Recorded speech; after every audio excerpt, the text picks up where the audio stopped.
One, two, three. The following is the full conversation from our episode with former UN official Craig Mokhiber as he describes a path forward in the face of the Israel-Hamas war. And what does it mean to commemorate the 75th Human Rights Day in a time of genocide?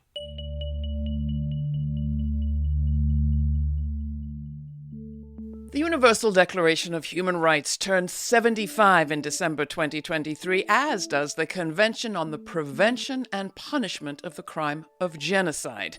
These landmark documents recognized all humans as born free and equal in dignity and rights, and obligated the parties to prevent and punish atrocities like the Holocaust, which until then had lacked description and legal definition.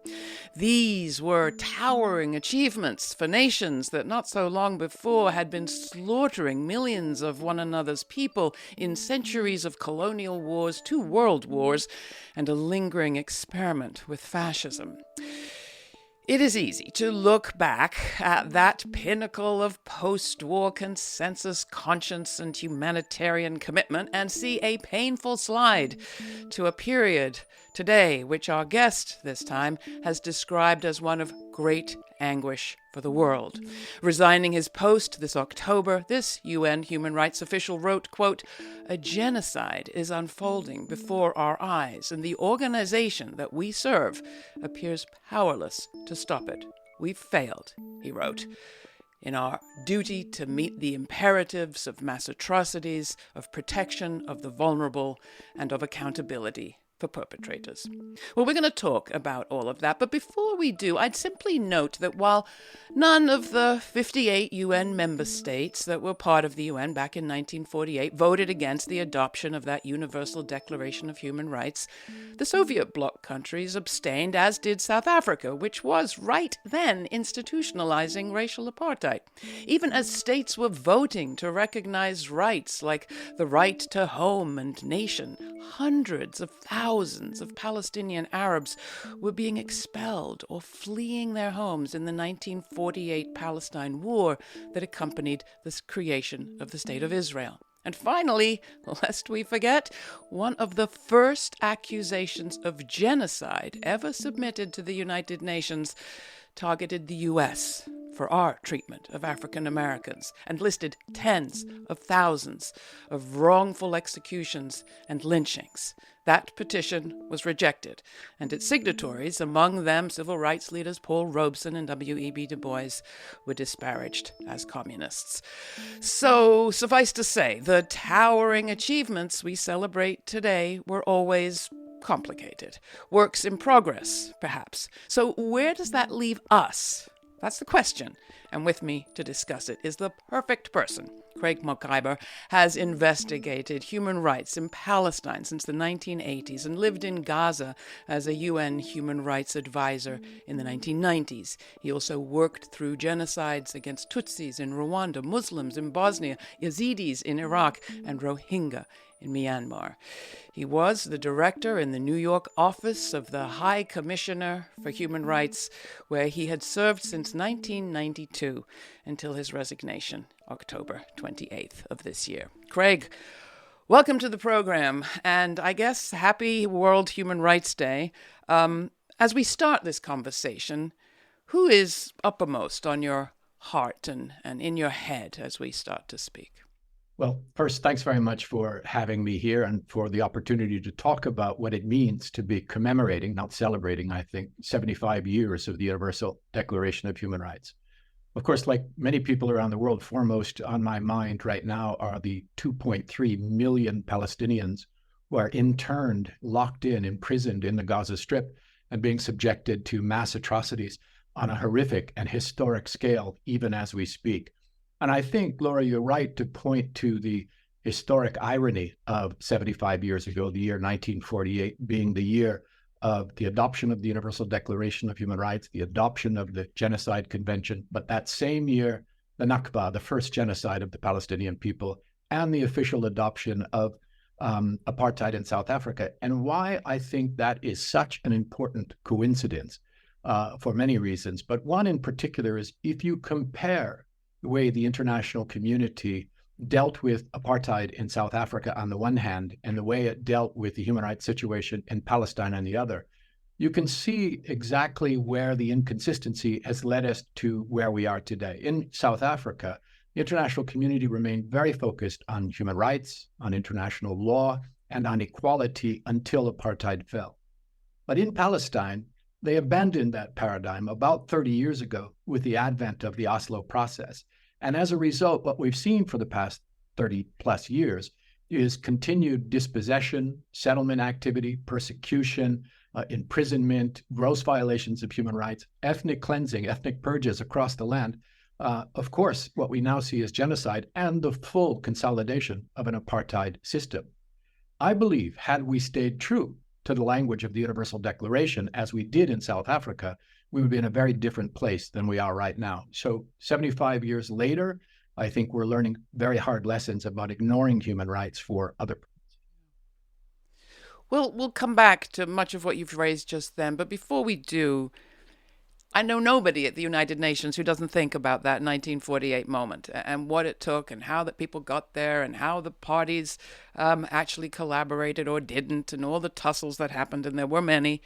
Do you have a favorite story, or do you have a thought about those people at those times? Is there anyone you particularly resonate with? Well, it's interesting. The adoption of the Universal Declaration of Human Rights was a universal exercise in the sense that the people who were responsible for it came from all regions of the world. Now, the United Nations in 1948 was not a very representative organization overall because much of the world was still under colonial domination. But you did have, members of the UN Commission on Human Rights responsible for the drafting, chaired by Eleanor Roosevelt of the United States, but including people like Habib Malik from Lebanon, somebody from China, somebody from France, somebody from the UK. You had a Canadian head of the Human Rights Office. So it was quite an impressive exercise in the sense that it brought together the ideas from across the globe, and ultimately was endorsed by the entire General Assembly, as you say, with no votes, although there were some abstentions from Soviet countries. And what that did was that suggested there is something universal about human rights and about the specific ideas in the Declaration, which called for a kind of a new world order that, rejected the horrors that had led up to the adoption of the Universal Declaration. I mean, that was a period of time when we saw genocide in Europe, we saw colonization across the global South, we saw Jim Crow in the United States, we saw the Great Depression denying people the most basic economic and social rights. It was a horrific period in history, and this was supposed to be a new chapter, one in which, the principal job of governance was assuring freedom from fear and freedom from want for all people without discrimination, or as we say now, economic and social rights, civil and political rights, and equality for everybody. But we're a long Now those realizing that dream, but the blueprint is there in the Universal Declaration. And you call on that blueprint to be looked to, abided by, followed in your resignation letter. And we should say there's been all sorts of stories about what exactly happened with respect to you in the United Nations. So can you just clarify? I've seen it written that you resigned. I've seen it written, no, you were going to retire. I've seen it written that it was apropos of the Israeli response to the October 7th attack by Hamas. I've seen it written, no, it was well in the works long before. Can you just clarify what really happened? There have been a number of efforts to shift the conversation away from the substance of my letter and onto me as a UN official. First, these rumors that I was fired are false. I was not fired. As a matter of fact, the UN asked me to stay, and I said that I could not remain. And others have said that it was just a routine departure. It was not. I had not planned to leave the United Nations anytime immediately.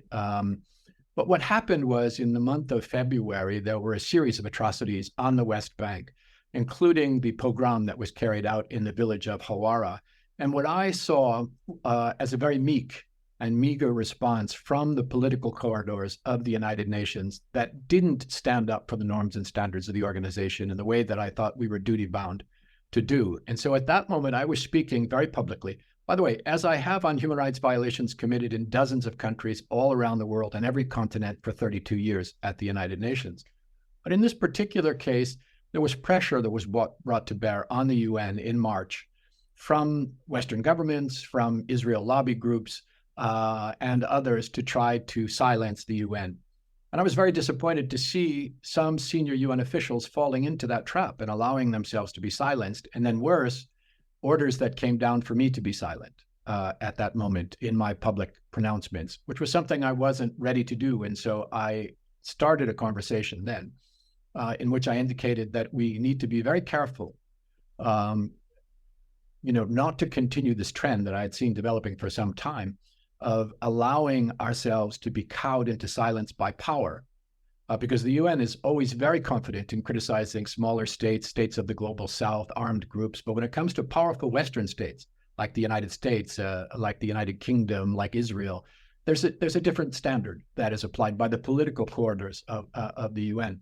And so I indicated then that I would intend to be leaving the UN in the coming month, that I wasn't going to stay and be silenced in that way. And of course, after that, the situation on the ground in Palestine became much worse, particularly in October, as we saw this wholesale assault on the civilian population in Gaza. And that's that moment that I penned my letter setting out with great detail what I thought was wrong with our approach to the situation in the Middle East. More generally, the trepidatious pronouncements of senior UN officials, and where I thought we needed to be going in order to actually address the realities of the situation on the ground from a human rights perspective.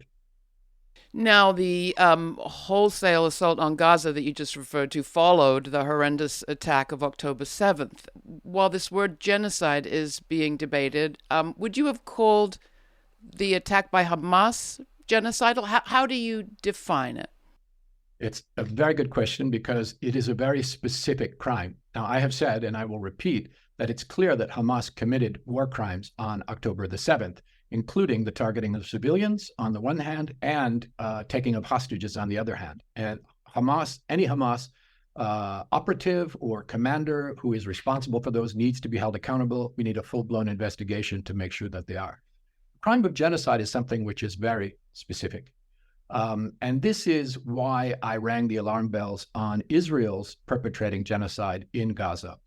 Because I had said that in all of my decades as a human rights lawyer and working at the UN, I had never seen such a clear case.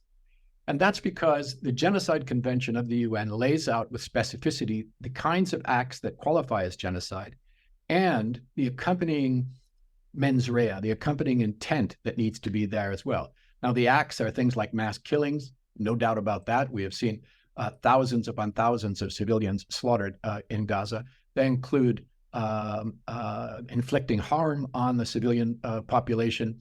And we've seen plenty of that serious mental and physical harm carried out. But they also include this very specific act that refers to imposing conditions of life that are designed to bring out the destruction of a group in whole or in part.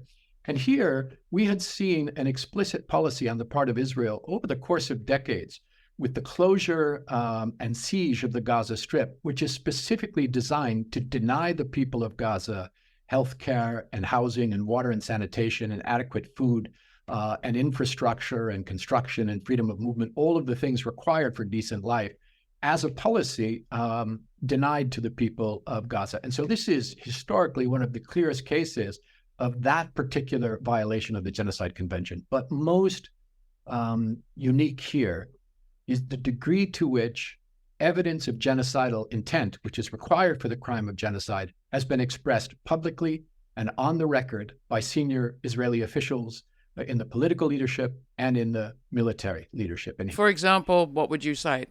I would cite explicit statements by the president, the prime minister, senior cabinet ministers, military officials, and others. Starting with the prime minister who invoked the biblical verse about Amalek, which calls for the destruction of the entire population, sparing none as it goes, and killing all men, women, children, suckling babies, and livestock there. And this was directly invoked by the prime minister with regard to what needed to be done to the people of Gaza. You've got the energy minister talking specifically about cutting off all energy, fuel, and water to make the people suffer there. The heritage minister, another member of the cabinet, talking about blowing everything up in Gaza and creating what he called a treat for the eyes of the settlers. the head of Netanyahu's own party talking about using a nuclear weapon to flatten all of Gaza, a senior general promising that the people of Gaza would experience hell, another senior official talking about the intent explicitly to create a humanitarian crisis and make Gaza a place where no human being can exist. And there's a catalog being collected now, which I'm told exceeds 100 genocide statements. And this is very rare, Laura, because normally you have to dig through dusty government archives to find evidence of intent in genocide. Here, the climate of impunity has stood for so long that senior Israeli leaders are confident in stating these things outright and publicly. And the point you're making that these are senior leaders, these are people with the ability and the shown capacity to implement some of these things. The closure of Gaza from water and food and energy, for example, happened. This isn't just sort of whistling. Talk just for one more moment about Hamas, because there have been those who look to the Hamas, original documents declaring its intent to eliminate the, Israeli entity, as they call it. These were amended in 2017 to distinguish between Jewish people and the state. But just to help people who are embedded in this debate where they live with their friends, with their relations, perhaps, do we see genocidal intent on both sides? That's actually a very good segue from what we're talking about. One of the other elements that's necessary for a finding of genocide is the capacity to carry it out, because people will make all sorts of horrible claims when they are in combat with another group. But the issue of capacity is necessary in genocide analysis. And here we see very clearly that, you say these individuals as senior officials have the capacity, but the state of Israel has that capacity. They've constructed a powerful apparatus of repression, which has been firmly entrenched in all of Palestine and Israel. That includes military occupation and assault forces, abusive police contingents, ruthless intelligence agencies, but also physical things like walls and fences and barbed wire, advanced monitoring and surveillance technologies, drones, autonomous weapons, as well as, the arming of violent settlers and setting up a system of repressive laws, apartheid in place. That means that Palestinians are entirely subjugated every day, all Palestinians, forcibly contained and interned. They're largely defensive. They're subject to regular attacks, both by the Israeli military and by violent Israeli settlers. So in other words, the capacity, the means to carry out the crime are clearly in the hands of Israel. And we have to say that since October, we've seen all of those means deployed against the civilian population of Gaza and the West Bank, by the way. And some of them, of course, coming from the United States, some of those means, which takes us back to that Convention Against Genocide, which has in the wording, in the very title, the duty to prevent. And I want to come back to the United Nations now, because as you know, I think, as someone familiar with this program, we try to focus on what can be done about this situation. And one of the things that your resignation letter pointed out was that there is a role for the world to step in to prevent the crime of genocide as we see it developing. In fact, if you look at the debates around the Declaration of Human Rights and its framing, you have all sorts of discussions about the need to address grievances so that there is not only violence left to people to respond. What would, in an ideal scenario, you have seen, the U.S., the United Nations do, and let's just, for simplicity, say on October 8th. Obviously, the clock began way before that, and you've talked about that. But what would you have had us as a world do October 8th? Well, of course, it's always hard to pick a moment in time and to address these things. I think it is impossible to talk about what needs to be done in terms of human rights without going to the very root causes of the problem. In fact, this has been the failure of the international community. They have focused for more than 30 years now on solutions that don't address the root causes. And the root causes are settler colonialism. They are apartheid. They are persecution. They are ethno-nationalism, right? These are the things that have subjected Palestinians now for 75 years to an experience that is framed by torture, arbitrary arrest and detention, institutionalized racial discrimination, collective punishment, eviction from their homes, denial of all economic and social rights, denial of free movement right? That is the reality of being a Palestinian anywhere in historic Palestine and Israel. And so until you address those root causes, you're not going to get a resolution to the conflict, and you're not going to get to the state of human rights that's described in the Universal Declaration. Now, what I would like the international community to do, it's remarkable, Laura. The international community, so described, has failed in preventing genocide on several occasions. You mentioned some of those that happened during my service at the UN. But the difference for Western states is that for those genocides, take Rwanda, for example, the sin of the Western states was that they did nothing to stop it. That's bad enough because countries like the United States have an obligation under international law. They have an obligation under the Geneva Conventions, not just to respect the Geneva Conventions, but to ensure respect vis-a-vis other states over whom they have influence. And Israel, a very obvious case here where the U.S. has influence, but also a duty of prevention, as you say, under the Genocide Convention. That was the failure in previous genocides. In this one, it's much, much worse. Because not only are Western states like the US and the UK standing by while this happens, they're actively participating by providing, for example, military support, economic support, intelligence support, diplomatic cover, even the use of the veto to prevent a ceasefire. And they're doing this while the atrocities are taking place in real time. That goes beyond a mere breach of prevention and into active legal complicity in the commission of crimes against humanity, war crimes, and genocide, as I've said. And the folks at the Center for Constitutional Rights are actually bringing a lawsuit that names U.S. officials as well. Let me bring you back, though, to our role as a people, because I think that we in the United States we haven't grappled well with the history of racism because we don't really want to deal with, we don't deal with white supremacy very well because we don't want to deal with the history of slavery. Similarly, I think we have in the media, no less than anywhere else, frankly, made what is happening between Israel and the Palestinians a problem of Arabs and Jews. And we have seen a massive increase in both Islamophobia and anti-Semitism as a result, where what I see in what happened in 1948 and what's happened since is a complicity amongst many nations to allow an ongoing violation, wrong to fester, unresolved. And sure, we should have resolved it way before then. But how do we address it now? I'll just raise one example. What we're hearing is a revival of the old, two-state solution, which, as you've pointed out, for 30 years has not been a solution. And at this point, you're tempted to say state of what? State of rubble? Like, what state are they imagining for the Palestinians? So where you began was talking about apartheid. And I'd like to go back to that if we could. It took a long time for the politicians of this country, at least, to see that struggle as a legitimate one and to get on board, to put it mildly, didn't it? It certainly did. I mean, the United States was supporting the apartheid regime in South Africa right up into the 1980s. But the people of the country had turned around before then. And I see that happening here as well.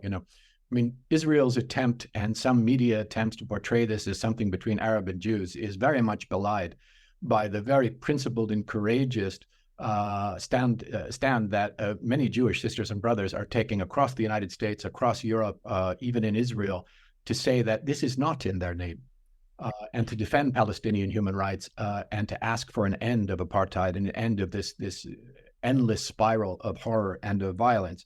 And I think that's really important because it kind of strips away the lie that somehow Israel is representing Jewish people when it commits these atrocities. Israel is responsible for its own crimes. And that responsibility does not extend to Jewish people around the world, and certainly not to those who are standing up to say that this is not in their name. But when you talk about solutions, and I think this is really important, this is where I saw a big failure in the UN and, by the way, in leadership elsewhere. The repetition over and over again of this mantra of the two-state solution, the quartet, deference to agreement between the parties, this is a lie. Behind the scenes, when you talk to people working on these issues, there is virtually no one who believes that a two-state solution is possible anymore. There is nothing left for a viable Palestinian state. There is no hope that some Israeli government would evacuate the hundreds of thousands of illegal settlements in Jerusalem, in the West Bank, and so on. And the truth is that de facto, there's already one state, and that state is ruled over by Israel, and includes all of Israel and the occupied territories. And in any event, this proposal of a two-state solution never settled the core issues of human rights of the Palestinian people, because it would render Palestinians living inside the Green Line to permanent second-class citizen status in an ethno-nationalist state where they couldn't hope to have their human rights realized, even if you were to achieve this impossible idea of a two-state solution. What the two-state solution has become is a device to avoid talking about root causes, to avoid talking about settler colonialism, apartheid, racism, and to avoid looking at the only sustainable solution on which we should all be focused, which is what we insist on in every other situation across the globe, and that's equality. In this case, equality for Christians, Muslims, and Jews in the entire land of historic Palestine and Israel. And because politicians and UN leaders don't have the courage to say that, they fall back on this failed paradigm that has represented a 30-year smokescreen behind which we have seen exacerbated situation of human rights, the continued dispossession of the Palestinian people, their persecution, and ultimately ethnic cleansing and genocide. So that's the answer. The answer is, let's apply the same rules, the same humanity to Israel and Palestine that we apply everywhere else, and insist on a resolution based on equal rights for Christians, Muslims, and Jews, based on human rights, based on the rule of law, based on international law. And the Oslo process and everything that went with it created a means for pushing human rights, international law, and equality into the background. And we see what the results are. The situation has gotten worse and worse until it brings us to the horrors that we're witnessing today. We just saw the burial of Rosalind Carter, whose husband was the first and last president, I think, Jimmy Carter, to identify the Israeli settlements as illegal, and to write in his 2006 book of Israel as an apartheid state, peace, not apartheid. At the time, he was roundly condemned, even though he was a former president. Today, there are many people who still feel nervous of raising this question, but fewer, it seems to me. It does feel to me as if this discussion is developing. Is that what you're seeing? Are my just sort of rosy-eyed glasses here grasping at straws?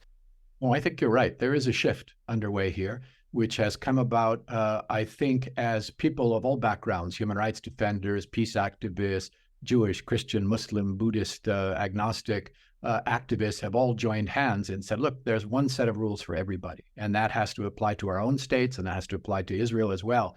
And so now, every major human rights organization, international, Israeli, Palestinian, several UN human rights mechanisms, have already concluded that apartheid rules across the land in Israel and Palestine. It's almost beyond dispute now.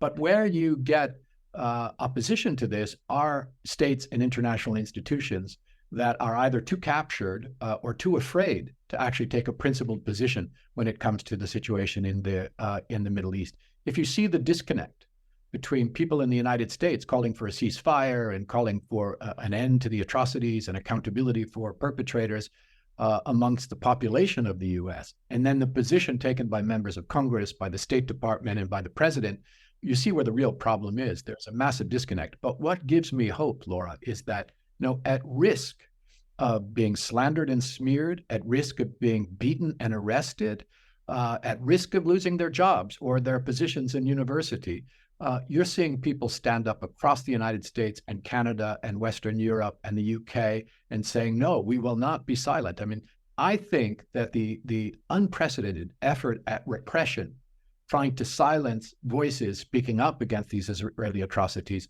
that we have been witnessing across the US and across Europe, is because they know that they're losing. And people are just not having it. And I mean, some of the most beautiful things I've witnessed in my career in human rights has been, the takeover of Grand Central Station and the Statue of Liberty by Jewish Voice for Peace. And if not now, the massive demonstrations in every European capital and in cities across the United States. Something is giving way here. And it's amazing because you certainly aren't seeing it in Western corporate media. You're not hearing it from the mouths of politicians, and you're not hearing it in a principled way from international institutions. But you are hearing it from those who care about human rights. So what would have to change? I mean, again, I think that we have this kind of identity-based approach to some states. And South Africa for decades was an apartheid state. It was able to change, even though the white minority believed that they were upholding a precious tradition unique in the world and they had nowhere else to go and that their specific identity was under threat. They were able to change, not as much as many people would like, but they have changed. What would have to change inside Israel? You don't have to do away with the state of Israel. What would have to change inside Israel to move from the state of play at present to the kind of multiracial democracy that could have been born perhaps in 1948 if pushed in that direction? Well, of course, South Africa does provide the model, because you'll remember that everything I just said about the failure or the collusion, really, of Western states, Western governments, and others also applied to South Africa up until the 1980s. And what turned it around was civil society, was movements, was churches who came together and who just didn't let go and continued to advocate for an end to apartheid and for a democratic secular state in South Africa. It's the same thing here. The fact that we, in our conversations, avoid demanding the same thing in Israel, I think points to a very deeply rooted racism in our own societies in the West, and an insensitivity to what it means to suffer under settler colonialism. There's no need to do away with Israel. There is a need to do away with apartheid. And that starts really with accountability. So what would that take, though, specifically? I mean, I remember being in the West Bank and Gaza and to see the lack of freedom to travel, the need for special passes, the failure to be able to get certain jobs, the policing of Arab Israelis. What would have to change specifically? Because maybe it's more changeable than we think.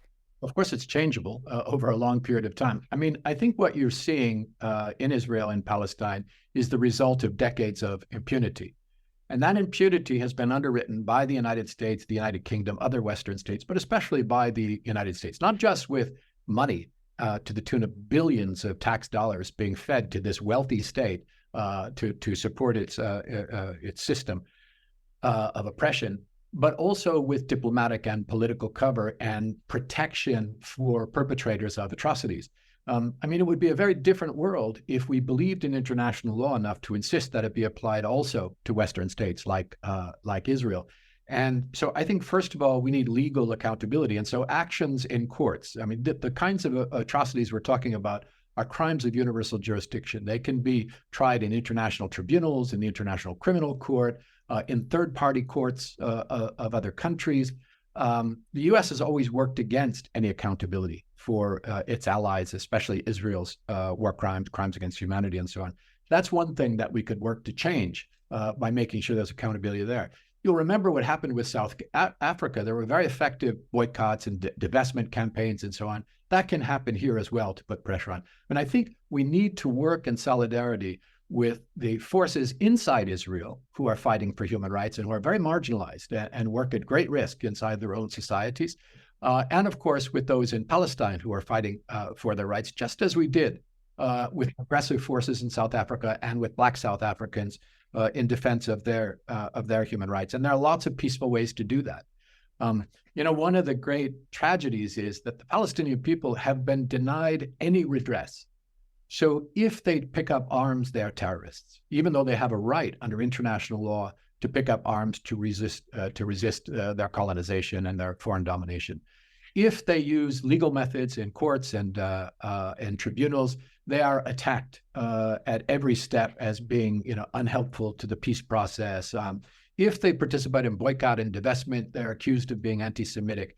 If they have a Gandhi-style march, like the Great March of Return, inside the cage of Gaza, they're cut down in their thousands by Israeli snipers.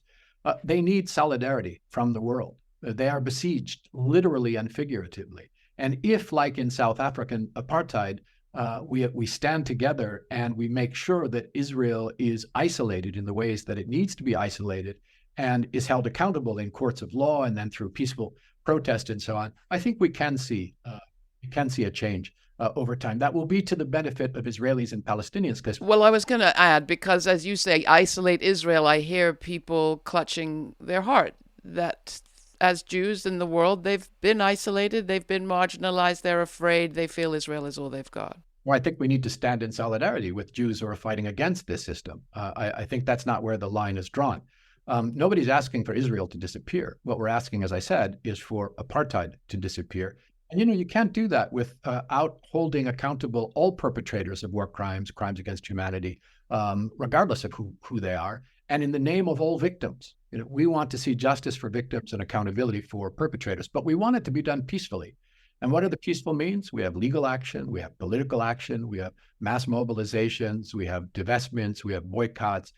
All of these things were tried in South Africa, not out of hatred for white people, right?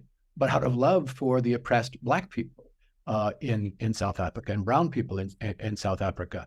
And unless we are racist, we have to say that the same rights apply to Palestinians as applied to South Africans. This was the idea of the Universal Declaration, that there are universal rights accorded to humans. And I want to come back to that before we close. Two things. One, it sounds to me as if, although you quit, or though you've left, you still believe in the tools of the UN Declaration, the Convention, and the mechanism perhaps of the United Nations. Is that right?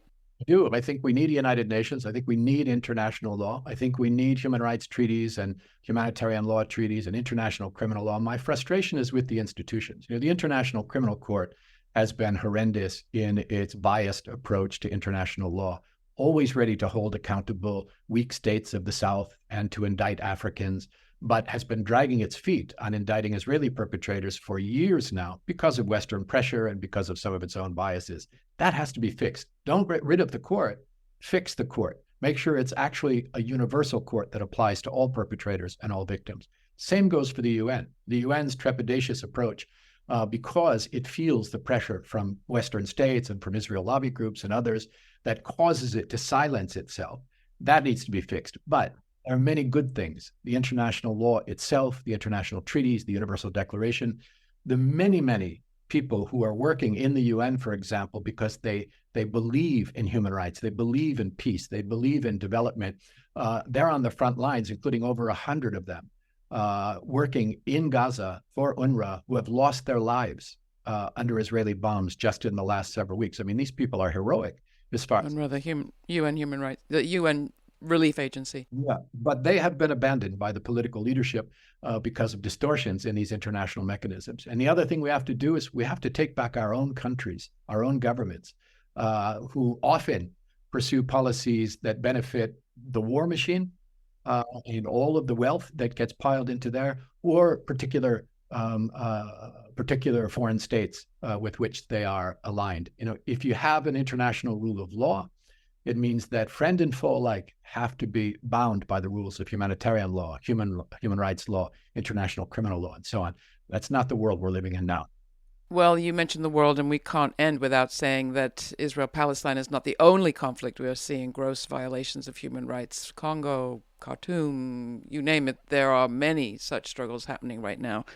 And I guess I'm going to close by asking you to go back to why you joined the UN in the first place, how you got involved in this kind of work in the first place. And then we have a closing question, which is, what do you think is the story the future will tell of this moment? So maybe start with taking us back and then lead us forward. Well, I actually entered the UN from the international human rights movement. I was a human rights activist in the United States beginning around 1979 or 1980 when I picked up a sign and marched against apartheid. And then became active in, U.S. support for death squads in Central America and U.S. support for oppression then, too, in the Middle East. And I discovered during my activism that there was this official institution out there that was basing its positions on international law, on human rights, and those positions were very much aligned with my own. And that was very intriguing for me. And so I actually went and spent some time working with the United Nations and ultimately joined. So I came to the UN as a believer in what the UN could do, and certainly in what the UN stood for. And, for me, it was a great privilege. For 32 years, I got to work in solidarity with human rights movements in countries all around the world. The only time I was ever attacked for doing that was when I took up the cause of human rights in Palestine, which tells you something about the distortions of these international mechanisms.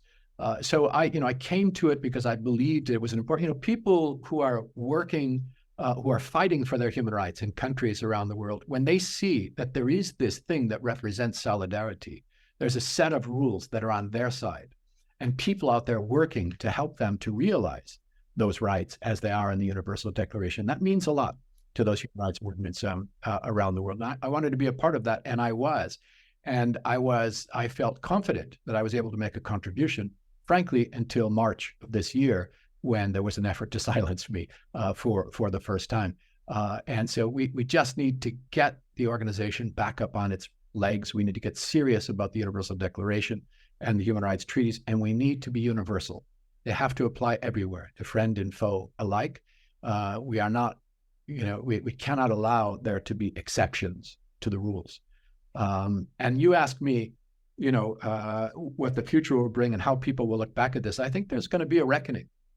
I think we will all be asked in the coming years what we did during the genocide of 2023, and what we did to try to make it stop, and what we did to try to ensure accountability for perpetrators, redress for victims, protection of the vulnerable, empowerment of human rights holders in this situation. And did we really believe in equality, or are we willing to push equality aside in the name of political expediency? We're all going to have to answer for that. And I think there's one more thing we need to be very conscious of, Laura, which is, the real suffering in this situation belongs to the Palestinian people, especially in Gaza. But there is a risk that the collateral damage of these attacks, if there is impunity, will be international law itself, will be the Universal Declaration of Human Rights itself, will be the Genocide Convention itself. Because if in such a clear case of violation, an exception is created, that will erode the authority of that 75-year-old project in ways that I think it will not be available when others are suffering in the same way and want to have recourse to international law and to international human rights. We all have a stake in this, and we need to ensure that there is accountability and an end to these abuses. We all have a stake in this. I'd like to leave it there. I appreciate your work and your words. Craig Mokhiber, really, it's been an honor to have you with us. Thank you so much for having me. I appreciate it.